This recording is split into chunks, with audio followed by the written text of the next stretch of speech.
at the autumn statement, I set out our plan to return the public finances to balance in the next Parliament, a plan that is now underpinned by our new fiscal rules. That plan strikes the right balance between reducing our deficit, preserving fiscal flexibility and investing in Britain's future. Some have argued that lower borrowing this year makes a case for more unfunded spending in the future. I disagree. Britain has a debt of nearly £1.7 trillion, almost £62,000 for every household in the country. Each year, we are spending £50 billion on debt interest, more than we spend on defence and policing combined. And borrowing over the forecast period is still set to be £100 billion higher than predicted at Budget 2016. So the only responsible course of action, Mr. Deputy Speaker, is to continue with our plan, undeterred by any short-term fluctuations and undistracted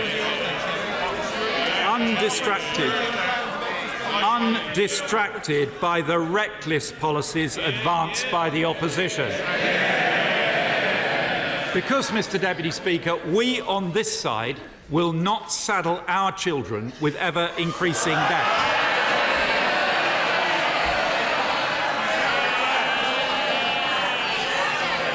Mr. Deputy Speaker, I think honourable members opposite may need to have a word with their own front bench, which proposes borrowing another £500 billion to saddle our children and burden their futures.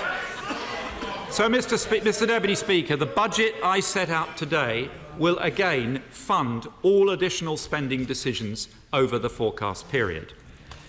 Mr. Deputy Speaker, a strong economy needs a fair, stable and competitive tax system, creating the growth that will underpin our future prosperity. My ambition is for the UK to be the best place in the world to start and grow a business. Under the last Labour government, corporation tax was 28%. By the way, they don't call it the last Labour government for nothing.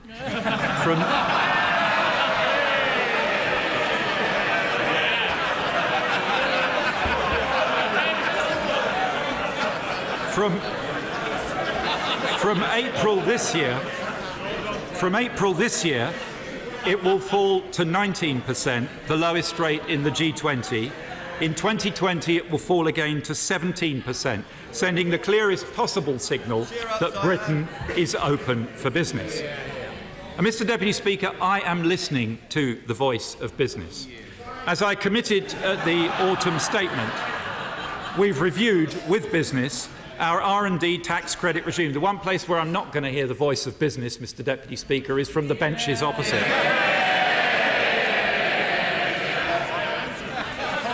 I committed at the autumn statement to review with business our R&D tax credit regime. We have done so, and we've concluded that it is globally competitive. But to make the UK even more attractive for R&D, we have accepted industry calls for a reduction in administrative burdens around the scheme and will shortly bring forward measures to deliver them. In a digital age, it is right that we develop a digital tax system.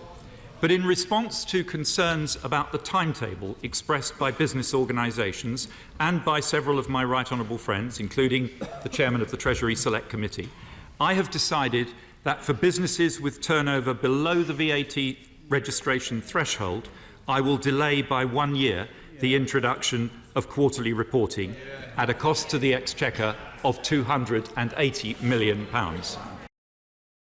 Hey there, thanks for checking out CNBC on YouTube. Be sure to subscribe to stay up to date on all of the day's biggest stories. You can also click on any of the videos around me to watch the latest from CNBC. Thanks for watching.